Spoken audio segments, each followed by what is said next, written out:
and 89.3 WBLD Orchard Lake, West Bloomfield, Kego Harbor, Sylvan Lake, 89.3 Lakes FM.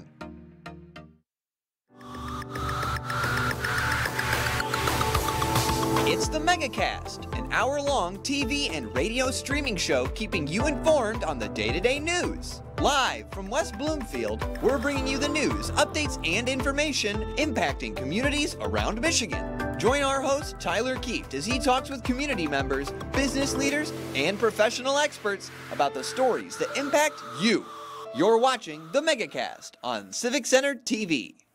Stop by West Bloomfield Town Hall June 14th and get your health in check at the 14th Annual Greater West Bloomfield Health and Wellness Fair. Over 40 businesses, organizations, and vendors take the time to showcase healthy practices, tips, and resources for the community. Young or old, there's something for everyone and everybody.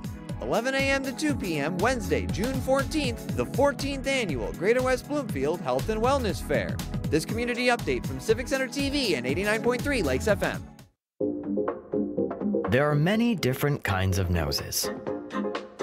Our noses can sniff out all kinds of things. Good things and bad things. Your nose knows if those sniffles are just a cold, allergies, or COVID-19. So swab it. Test it. It's good to know.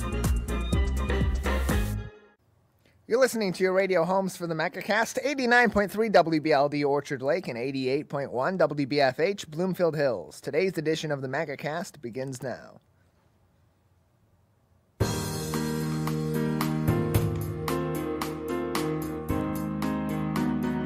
Welcome to the Megacast, our live daily TV, radio, and streaming show talking about all things Michigan. I'm Tyler Kieft. Today we'll be talking to a number of people about topics of interest and importance to Michiganders just like you. Let's begin with what's making headlines today on our local news page on civiccentertv.com. Our top story comes from the Detroit Free Press's Clara Hendrickson. Yesterday, right here in our own Megacast coverage area in Birmingham, Governor Gretchen Whitmer officially signed the repeal of the 1931 law banning abortion in the state of Michigan. The law, which was invalidated by voter initiative in the most recent election, previously made it a felony to administer an abortion with no exceptions. All of this, of course, stemmed from the U.S. Supreme Court's decision in June of last year in the case of Dobbs versus Jackson Women's Health Organization, which ultimately led to the repeal of the historic previous Supreme Court ruling in Roe versus Wade that federally permitted abortions and left individual states the power to ban it on a case-by-case basis, a state-by-state basis in that scenario. Despite the 1931 Michigan law no longer being in effect due to the voter initiative, Democratic leaders still sought to repeal it, presumably as a measure to prevent other action in the future beyond this administration or beyond this current democratically led Congress in both houses of the state legislature that would lead to an abortion ban in the future, which would require both a voter initiative to repeal the new law, which presumably, if there is a opposite party leadership in both the House and the Senate, you would think that the voting public would have flipped their party affiliation at that point too, and could potentially enact such a repeal, and would also now, because of the 1931 law no longer being on the books, that would require a new law to be passed that banned abortions without exceptions, similar to that 1931 law in the future. Whereas before, much like what happened with when Roe versus Wade was repealed by the Supreme Court's decision in Dobbs versus Jackson last year, the laws that were on the books in the states before that, before Roe versus Wade was repealed, would be rolled back into effect at that point in time. And so that's what happened with the 1931 law. That became state law in Michigan the moment that Roe versus Wade was repealed. A preliminary injunction was put on the law, which then temporarily lifted that ban that was being put on abortion by that standing law. Now, of course, voter initiative struck that down entirely by creating a new law in the state of Michigan that would permit abortions and other reproductive health means for Michiganders. And now, of course, that 1931 law being repealed yesterday by Governor Whitmer, signing two laws into the state books yesterday that ultimately led to the repeal of that 1931 law here in the state of Michigan. Continuing on in this historic repeal, Governor Whitmer spoke on this historic repeal enthusiastically, talking about the moment, saying, quote, "Today we're going to take action to ensure that our statutes, our laws reflect our values and our Constitution. This is a long overdue step." Finally, making headlines today on our local news page on CivicCenterTV.com from Anna Liz Nichols at the Detroit News. Right here in Oakland County, our county has named Eli Cooper to be its first manager of the transit division of the county's economic development department, a move that follows another voter initiative, this time a local one that approved expansion of the public smart bus system back in November. Before being hired by Oakland County, Cooper spent nearly 20 years heading Ann Arbor's transportation department. In a news release earlier this week, Oakland County Executive Dave Coulter had sweeping praise of Mr. Cooper, stating, quote, "Eli is recognized as an innovative and experienced transportation leader with a proven track record of leading the development and implementation of new ideas and programs. He has the background and the know-how to help lead Oakland County through the next steps of making public transportation available in all four corners of the county," end quote. Cooper will now have a variety of responsibilities in his new job, including overseeing the output of $68 million in millage funds approved by voters in November's election to expand public transportation right here in Oakland County.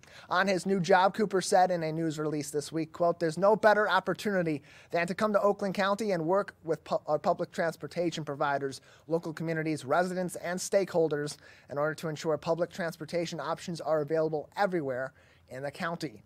Together, we will build a transit system that serves the needs of all of our residents and our businesses," and closed quote. And then lastly, we received a news release also from Oakland County, as well as the Oakland County Animal Shelter and Pet Adoption Center via the West Bloomfield Police Department. We're coming up on that time of the year where you're going to have your dog licenses be due. This comes from Robert Gatt, the manager of the Oakland County's Animal Shelter and Pet Adoption Center via Executive Dave Coulter's office. I'll just read the letter we have from them, or at least parts of it. "Each summer, the Oakland County Animal Control Division conducts a census to ensure compliance with the state dog law of 1919 that requires all dogs 4 months of age and older to have a license. Licensing is an important public safety issue as it ensures that the dogs residing in our community have current rabies vaccinations. Beginning June 2nd, people who have not purchased a current year dog license are considered delinquent, and after June 1st, all dog licenses will increase in price to $40. The Oakland County Board of Commissioners set these fees this year. Many people claim to be unaware of dog licenses being required for their pets, but please help us help your residents by making them aware of the law and the license fees, which is exactly what we're doing here as they sent this out to municipalities throughout Oakland County. Please help us help your residents avoid the additional fees by making them aware now that they should purchase a license for their dog." Again, that's June 2nd is the point where if you have not purchased a current year dog license, you're going to be considered delinquent by Oakland County. So definitely make contact with the Oakland County Animal Shelter and Pet Adoption Center for more information. You can call their manager's office of Bob Gatt by calling 248-858-1016 for more information. All these headlines are making news today on our website at CivicCenterTV.com on our local news page, along with COVID-19 updates from the CDC, the Michigan Department of Health and Human Services, as well as the Oakland County Health Division. We have a great show ahead on this Monday edition of the Megacast. Coming up next, it seems that everyone is inundated with stress these days. How do we keep our stress in check? We'll discuss that next in our weekly mental health segment with Carrie Krawiec from the Birmingham Maple Clinic. Stay tuned. This is the Megacast. When the temperatures are chilly, being together warms the soul.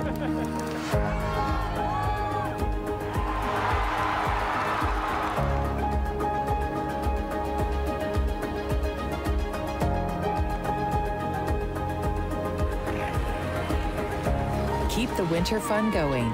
Help protect yourself and those around you by keeping your COVID-19 vaccines up to date.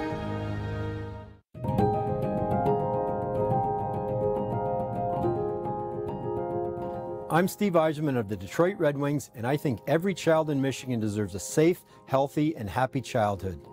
Can we build a state where Children Trust Michigan isn't just a name, but something our kids believe? Please support Children Trust Michigan as the voice for children and families by visiting the website to learn more.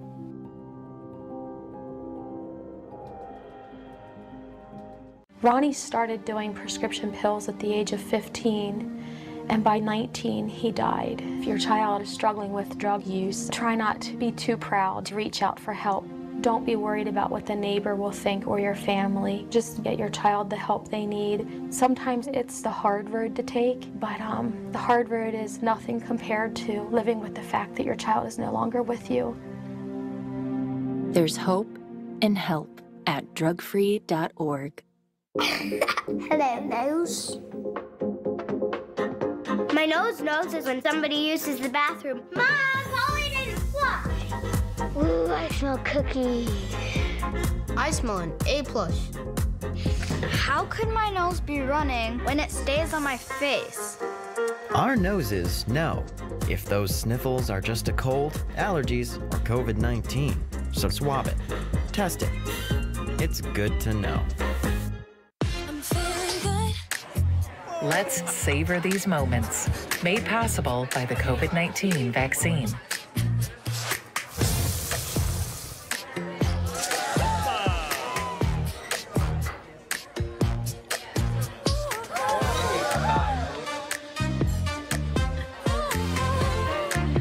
Keep the dining out going by keeping yourself protected and your COVID-19 vaccines up to date.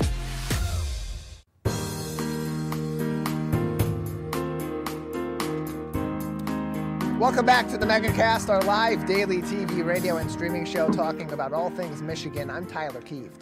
You can learn more about our program by visiting our website on civiccentertv.com/megacast, where you'll find more information on all of our partnering stations across the Oakland County area and throughout the state of Michigan, such as My Michigan TV, as well as find all of our full shows and each individual segment on demand as well. civiccentertv.com/megacast is the place to go for all of that. Joining us now on the program for our weekly mental health discussion is Carrie Krawiec from the Birmingham Maple Clinic, where she is a therapist on their team. Carrie, thanks for being with us today. Good morning. Thank you for having me. Yeah, glad to have you on to talk this week, as we do each and every week, a variety of mental health topics. April is Stress Awareness Month, and we know that these days with everything going on, whether it's our kids being in school, whether it's work, stresses, family life, certainly during a holiday season like we're in right now, stress can pile up and it can have quite a significant toll on people. So let's start with what we know about stress and just how much of our population really is affected by this at a significant rate. Sure. So there are many different forms of stress, and stress can take both a physiological and mental toll on our body. It's something like the 15th leading cause of death. But what's so interesting about the research is that people's attitudes about stress are worse than actually stress itself. So having a positive attitude about stress and actually improves our ability to handle stress and actually survive it.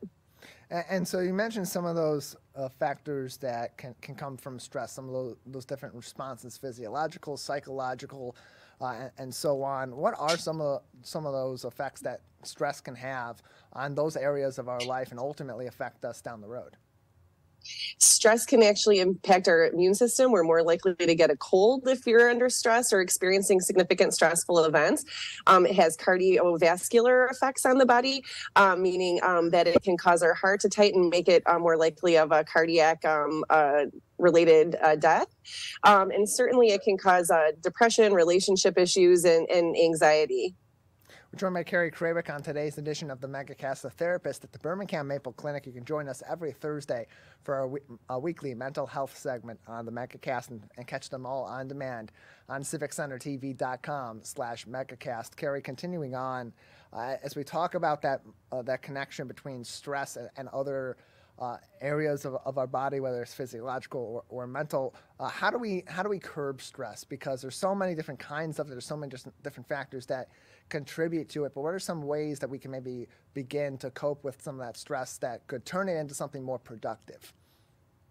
Sure. I love this question. So like I said, part of it is shifting your attitude about stress. Instead of thinking of, oh my gosh, this is so stressful, or this is going to be so hard, or I can't do this, these like negative thoughts, or that thinking, right, like stress itself is bad, changing your attitude, recognizing that stress is your body gearing up for something hard, a challenge, feeling like instead of calling it stress, calling it courage or bravery, that even just shifting the language we use about stress will help our body do stress better oxygen flow, better hormone release. A second thing that's really interesting about stress is that people who experience stressful life events are 30% more likely to die in the year following that event, but not if they're helping other people. So people who take care of other people and allow themselves to be taken care of actually completely reduce their risk. So turning to other people is something we don't do usually when we're stressed. We might bottle it up. We don't want to burden other people with our problems. Or if we know someone else is stressed, we may also not want it like as some kind of contagion. The reality is that both the giver and the receiver of care manage stress better when they're turning towards each other. That's a really interesting point too, Carrie, because so often when people are feeling stressed, they want to just kind of clear their minds and get away from all that stimuli because their first thought is there's just too much going on right now. There's too much piling up on me. I need to get away for a few moments, and that can be helpful. But that interaction with other people that you mentioned, what about that makes stress maybe a little bit less powerful or helps you cope with it better in these situations?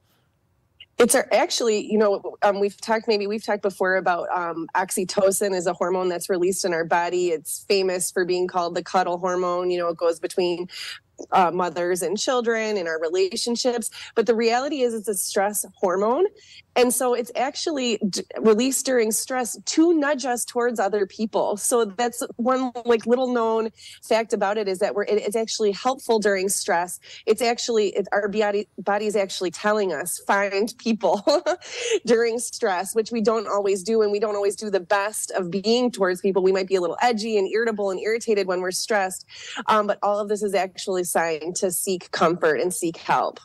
And so what are the most productive ways to do that too? Because for some people, reaching out and talking to someone else and saying, hey, I'm stressed, I'm feeling A, B, and C, this is the kind of toll that it's taking on me, that can be really helpful for you. But also, for other people, they got to be ready to shoulder some of the burden of that conversation that's coming their way. And if they're empathetic enough, that could make them feel really bad or make them feel stressed and worried about these other people. So how do you approach that in a way that's not going to ultimately end up bringing stress onto another person too?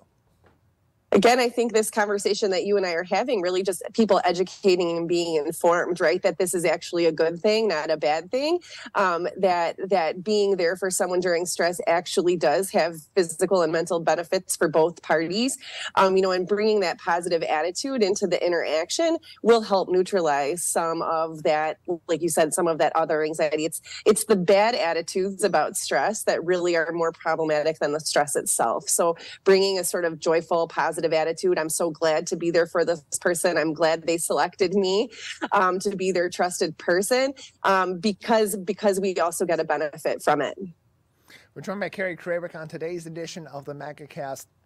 For our weekly mental health segment, we're talking about stress. As April is Stress Awareness Month. If you are looking to consult with a mental health professional, if you're feeling stressed or for other ailments, you can always call the Birmingham Maple Clinic at 248-646-6659 or visit them at birminghammaple.com. And Carrie, as we continue, stress, of course, is something that naturally occurs throughout our life, but as we get older, that toll that it can take, especially if it's severe cases of stress or continuous cases of stress, it can have serious effects, especially as we're getting into our mid to late 40s and beyond. Just how much of a toll does it take greater as you get older?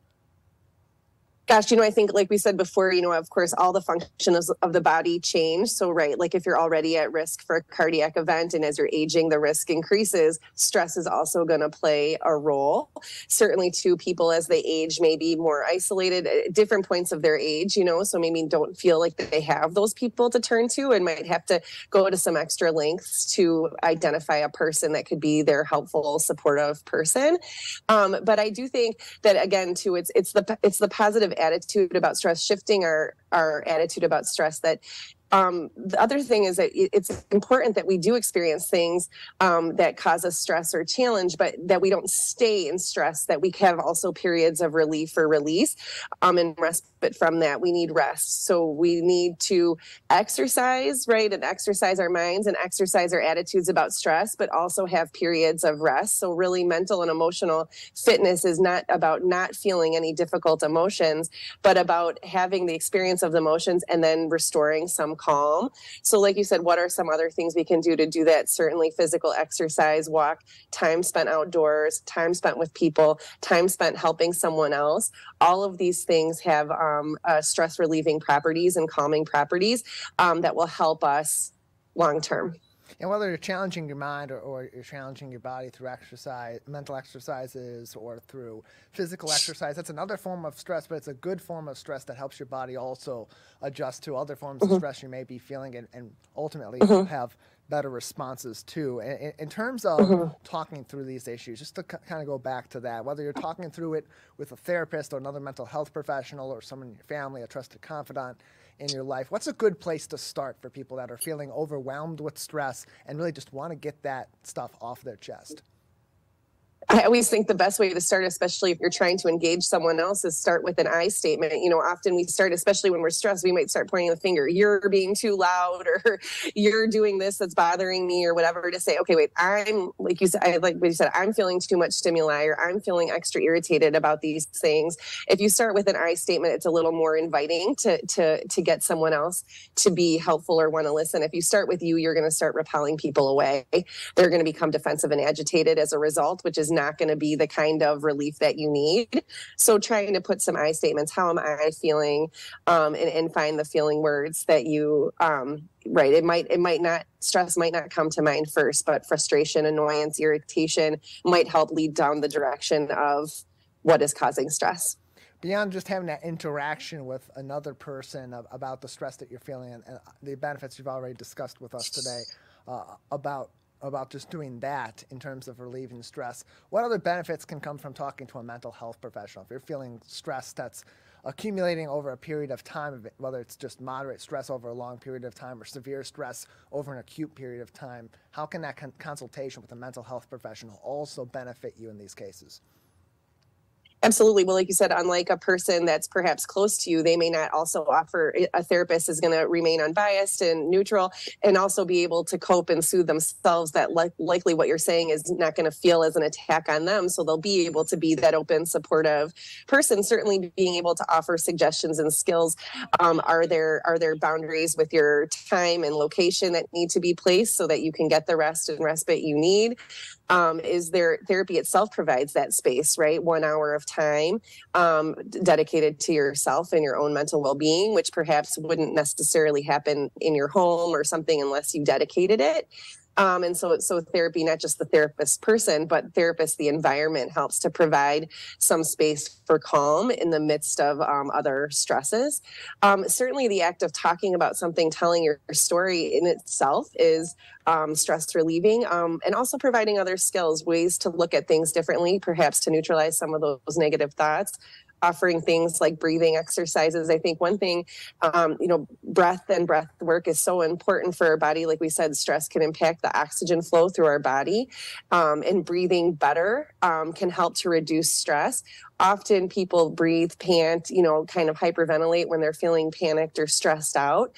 But if you do a lot of work to exercise breathing skills during periods of calm, then you're better able to access them during periods of stress, right? So if like exercise, if you don't regularly run and then you needed to run in an emergency, you may not be as strong at it. But if you practice over time, you can apply it when you really need to. The same goes with deep breathing and, exercising breath work. That when you apply it during periods of calm, you can really use it in an emergency when you're feeling very stressed or panicked to help yourself calm down. And lastly, Carrie, this time of the year, it's time where many holidays are being celebrated by people across different faiths and ethnic backgrounds. And that can also be a natural stress point, getting back together with your family. We've talked about this in the past with the Christmas holiday, winter holidays, and so on. So what are some steps that people should be taking if they're having those visits with their family or with friends or other people in their life, they're feeling that sort of stress in those situations, to relieve some of that and not let that boil over? So first and foremost, if you're the host or planning, is to acknowledge your stress as part of the excitement, and the stress is part of what's necessary to meet all of the expectations. If you're cooking or cleaning or, hosting people, hosting guests, part of your stress is actually what's getting the job done. So to sort of welcome and applaud your stress, to say, look, it's giving me energy and enthusiasm and focus to do all these things, because that's what stress does. So a little bit of anxiety and stress is good because it helps us perform better. It's when it goes to too much stress or panic that it's not very helpful or useful. So trying to keep it in a good range and again, appreciate it. Like, yeah, this stress is helping me get us all done. And it's going to be great when it's over. Certainly booking in time for yourself. Like I said, if you need time or space for exercise, for talking to someone, for just quiet and meditative time by yourself. If you're inundated with, some of these holidays are actually multiple days long, to be sure that you sort of book in some quiet time, some reflective time, some time outdoors. It's starting to be more like spring, so getting some sunshine, all of those things would be helpful. Carrie, before we let you go, anything else that we haven't discussed about stress or about stress relief that would be important for our audience to keep in consideration at this time? Yeah, I think just to circle back, right, our bodies are made to endure stress. So stress is not the bad guy here. The worst thing about it is just chronic stress and a bad attitude about stress. So welcoming stress, like, again, is something exciting, brave, courageous. All of those things are better than kind of bearing down and treating stress like it's bad. Just welcome it. It's brief and it'll be over, just like the storms yesterday. You can handle it in spurts. You can handle anything. Well, Carrie, we appreciate you joining us as you do each and every week for a mental health segment, especially to talk about a topic like this that affects everybody here in our communities. Thank you so much. Thank you for having me. Birmingham Maple Clinic is the place to go for more information. BirminghamMaple.com is their website. You can also call them for consultation at 248-646-6659. We'll take a break here on the Megacast. On the other side, we'll talk a little bit about the excitement going on downtown today at Detroit Tigers opening day. And then we'll also talk with Brian Peterson-Roast from Bees in the D about some of the excitement they're having up in the hives right there in the city of Detroit. That's coming up next. You're watching and listening to the Megacast. Like what you see? Beautiful works of art, masterworks of metal, and accomplishments of artistry will be on display near you. All kinds of artists from all walks of life come together to celebrate their skill and appreciate their work's beauty. Hot Works presents the 2023 Orchard Lake Fine Art Show. Stop by July 29th and 30th between 2 and 10 p.m. between Powers and Daly off of Orchard Lake Road. Wondering what to say to someone who's been sexually assaulted or abused? I believe you. I'm so sorry this happened. It's not your fault. Confidential and anonymous help is available at the Michigan Sexual Assault Hotline. Connect with us 24/7. Call 855-VOICES-4 or text 1-866-238-1454 for help. Learn more at michigan.gov/voices4.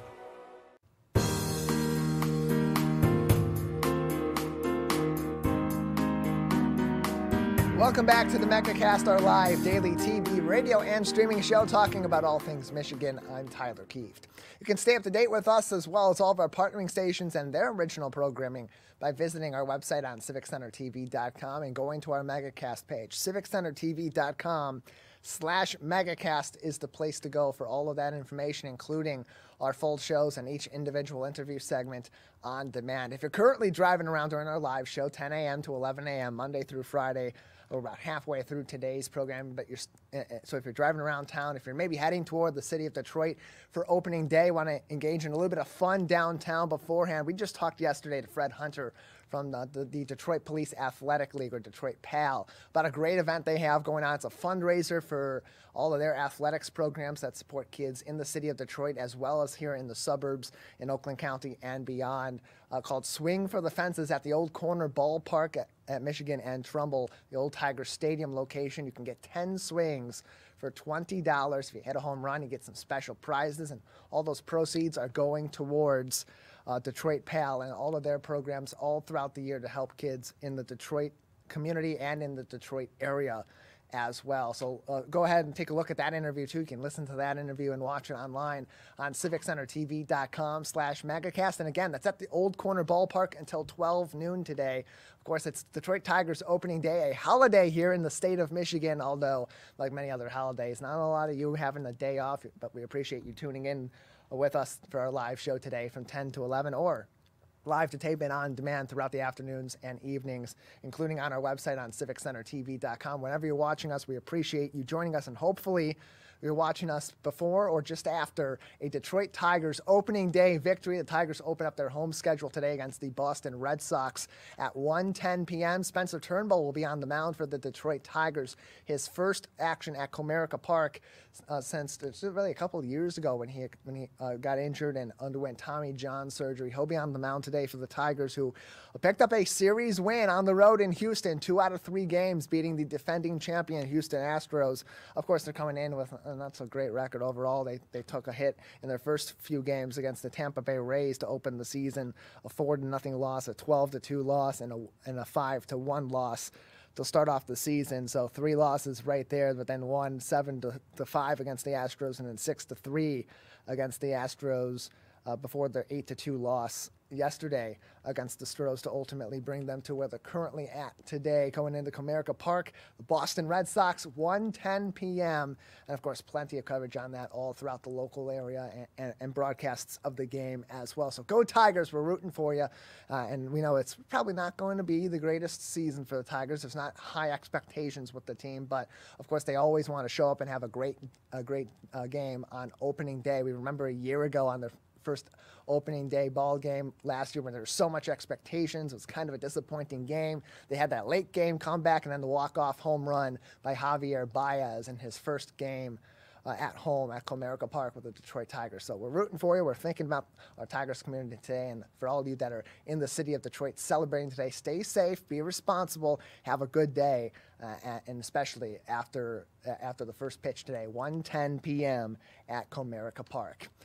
Joining us now on the Megacast is a guy who's very familiar with the city of Detroit, where he has a number of different beehives with his organization, Bees in the D, which is advocating for the bees and supporting hives all throughout our local communities. His name is Brian Peterson Roast, and he is the founder of Bees in the D with us on the Megacast. Brian, thanks for being with us today. Hey, Tyler. It's always great to be with you. Yeah, glad to have you on as well. I understand that you're actually not here in Michigan with us, but in another place where bees love to frequent in South America. Tell us about that. Where you're at? Yeah, so I am actually atop of Sugarloaf, which is in Rio de Janeiro. Oh. And up here on the mountain, they actually have stingless honeybees. And so I am learning more about some of their native bees here through a cool program that we're a part of, the YLI program, which is part of Global Ties Detroit, and which is also part of the U.S. State Department. And we get to do exchange programs. So we're also heading out tomorrow to Argentina to be with a fellow that we had, Anna, who was in Michigan with us learning about urban beekeeping in Detroit last summer.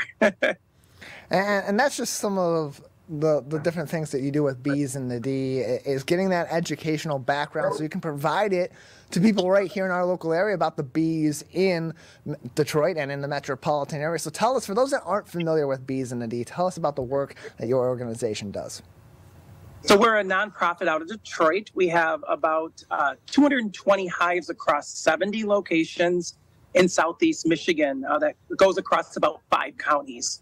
And we, for the last 6 years, have just the importance of education and conservation of our pollinators. And so we do use honeybees as one of the species to help educate people, but we are really stressing the importance of all of our bees, our native bees, and even bees globally. You can find more information about Bees in the D in a couple of different places, either sharedetroit.org, where they are one of over 330 charities and nonprofits supported on the Share Detroit platform, or by visiting their website at beesinthed.com, beesinthed.com. And you're partnered with a lot of organizations all throughout our local area, both here in Oakland County and all across Metro Detroit. So tell us about those partnerships and how an organization like yours that's really focused on bees and on beekeeping beekeeping in our local metropolitan area are able to partner with these different organizations? Well, we're so fortunate to partner with so many different groups, where with corporations and businesses where they're helping, with our bee populations as part of their sustainability goals. But then we also have a lot of locations in gardens, like urban gardens, especially in Detroit, or in farm areas that help with our food agriculture. And then, of course, most of you probably know that I am a teacher. That's at my heart. And so we have quite a few hives also at school locations so that we can start teaching the next generation about the importance of our pollinators and the art of beekeeping. And so you have locations also with those partnerships all throughout Metro Detroit, not just in the city of Detroit proper, but in some of our suburbs right here in Oakland County as well. Tell us about some of your locations and how that ultimately came to be to have these hives spread all throughout our local area. Yeah, so a lot of the larger businesses like the car manufacturers, and they reached out to us knowing that this is a program that we do. But then we've also reached out to a lot of like I said, the schools. So we're up there, like you said, in Oakland County at Rochester Montessori School. We're up at Oakland University. We're all the way up into Blake's, where obviously that's a place that we go to get some fresh produce. So we are scattered around. Youngblood Vineyard is a fun one up there in up in Oakland County area that we have too, where the bees are all throughout the vineyards, which is pretty cool.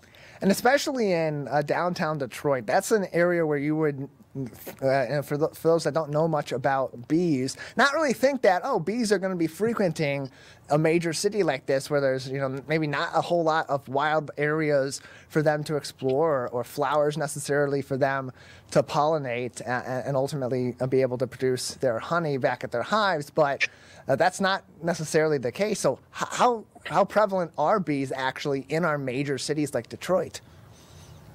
I'm so glad you asked that, because there's a huge misconception that we would think that the bees, their populations and their health is stronger in like rural areas or even the suburban areas as people plant a lot of flowers. But actually, it's been proven now that they are stronger in the urban environment.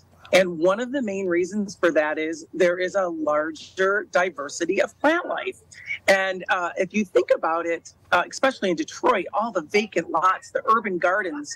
And so our bees, what's fun with Bees in the D is that we are in many different locations. And we use that data along with hive tracks and best bees. And that data then allows us to check the health of the bees. And our urban bees are the strong ones. And they actually even produce more honey than some of our bees out in the rural areas, even though you'd think it'd be the opposite. So you're on the cutting edge of this, and you're collecting some of this data, you're understanding some of the data that's behind it. What sort of evidence is presented there that shows why that might be the case, that an urban area would be better for these honeybees to produce their honey than in a suburban area or certainly a rural area? It boils down to that diversity of plant life, which seems so weird about urban. What they can do is they can do a DNA testing of the honey. Every jar of honey, if it is raw honey, basically has DNA from every flower that those bees went out and foraged on. And when they did test of honey from suburban or from rural or from the urban area, they were able to find out what DNA or what flowers was a part of that. And there was a larger diversity in the urban. And it's just like us. We need a diversity of diet as well. And so that helps with their health overall. Out in the rural areas, if you really think about it, it's a lot of mono societies. So it sometimes is limited to one or two crops. But that's what's pretty cool about it. So isn't it dangerous, Brian, to bring all these bees into an urban area or a suburban area where there's all these people and all this activity? Because everyone's going to get stung, right? It's a complete opposite. That, of course, is a lot of people's concern. But bees are very different than our wasps. And we have about 460 different bee species in Michigan alone. And they don't want anything to do with us as humans. They're out foraging, finding the flowers.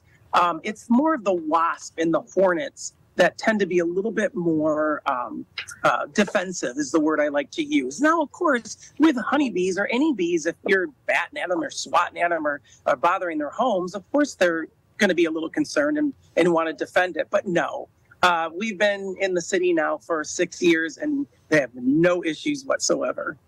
Brian Peterson-Rost is the founder of Bees in the D and joins us on today's edition of the Megacast. They're also one of over 300 charities and nonprofits supported on the Shared Detroit platform. You can find more information about Bees in the D and organizations like it and organizations in a variety of other subject areas and areas of support throughout the Metro Detroit area by visiting shareddetroit.org. Just click into their Find a Nonprofit section and search for whatever warms your heart or is an important issue to you, or search directly for Bees in the D to find more information about ways you can get involved with this organization right here in Oakland County and across the state of Michigan. And let's dive into some of those different ways, Brian, because people can get involved in this organization beyond just engaging with it for educational purposes. They can actually get involved with some of these hives in their local area too.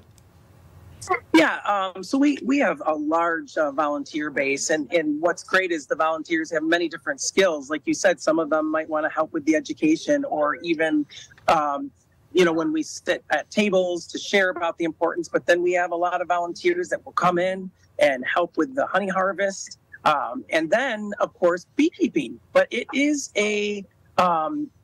it's not something that you learn overnight. I usually tell people, give it at least a year and join some bee clubs, take some classes. If you can get a mentor, great, because the beekeeping, you've got hundreds of thousands of lives that you are helping to manage and keep them healthy.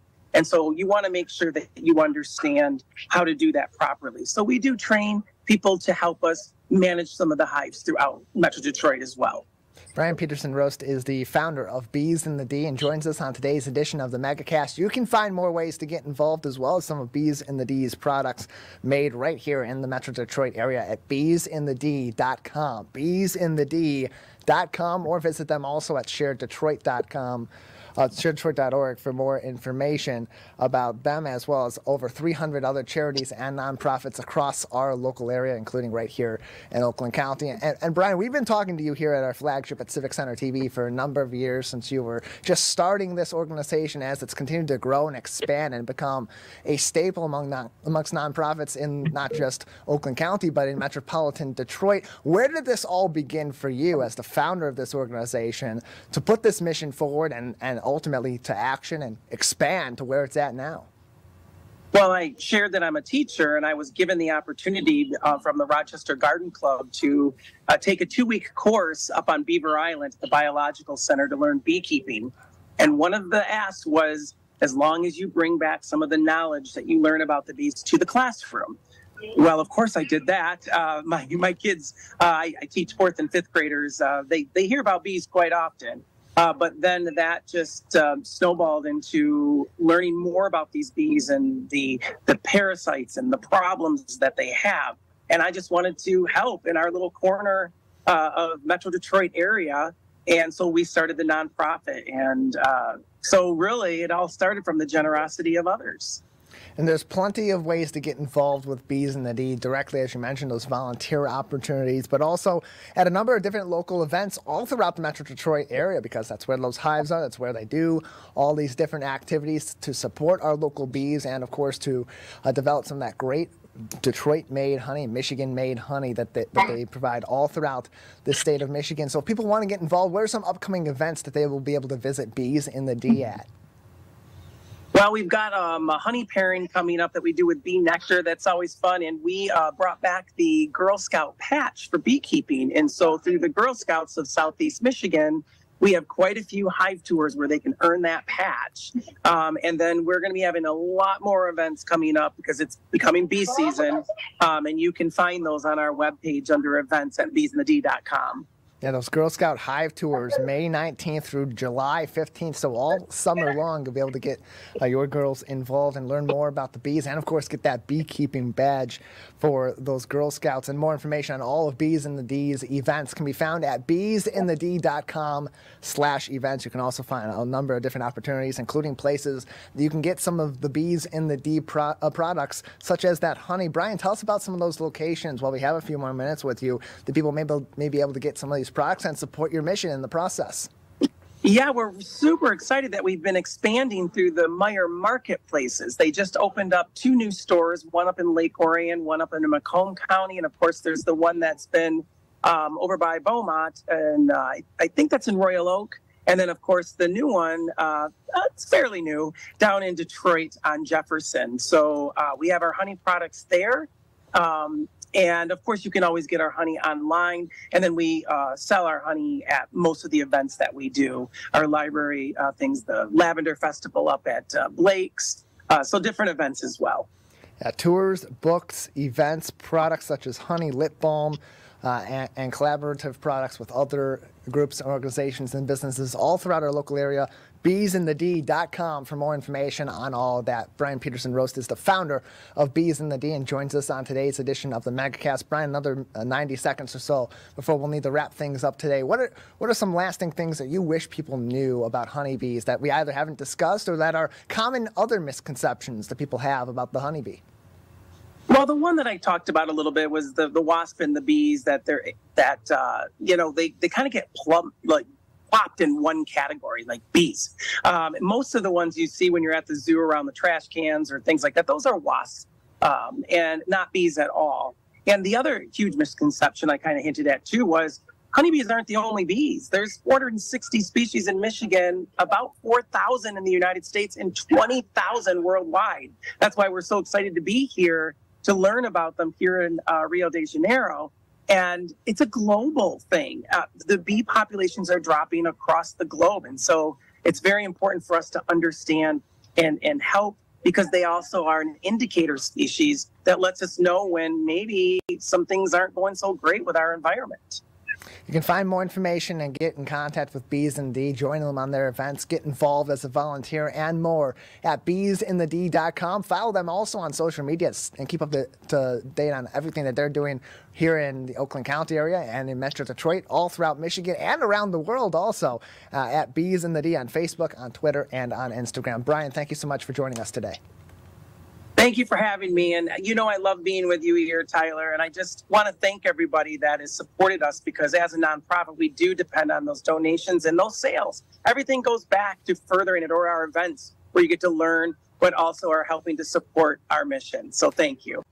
Always appreciate having Brian on the show to talk to us about the great work the Bees in the D is doing all throughout our local communities, including right here in West Bloomfield, where we originate our broadcast, and they have hives as well. Moving on now, we'll move on from bees to our schools, as we're joined, as we always are, every other Thursday by officials from Oakland Schools for our Oakland Schools Education Insider. Joining us this week is Kendra Gossett and Joel Berry, both Agriscience environmental technologies instructors at Oakland Schools Technical Campus Northwest. Thank you both for being with us today. Thanks for having us. Appreciate having you guys on to talk about your Agriscience programs at Oakland Schools. Let's start, Kendra, with you. Just tell us a little bit about the Agriscience and environmental technologies programs that the two of you lead. Absolutely. In our Agriscience program, our students are going to explore various agricultural careers that are in high-end lab spaces while performing unique hands-on activities. They work within areas of animal, plant, and environmental sciences, utilizing technology to develop real-world solutions to real-world problems. I'm going to let Joel go ahead and share some of the major career areas and topics that we explore. Sure. Thanks, Kendra. So a lot of times students come in and they're wondering, what are some of the different topics we cover? Within Agriscience, we'll cover a variety in the environmental side, from fisheries and wildlife to forestry. We get into the plants by going over some of the greenhouse management, hydroponics, organic gardening. And then, of course, there's always a large group of students that want to know about the animal side of things. And so that would focus more with Kendra in the vet assisting, animal care, and grooming as well.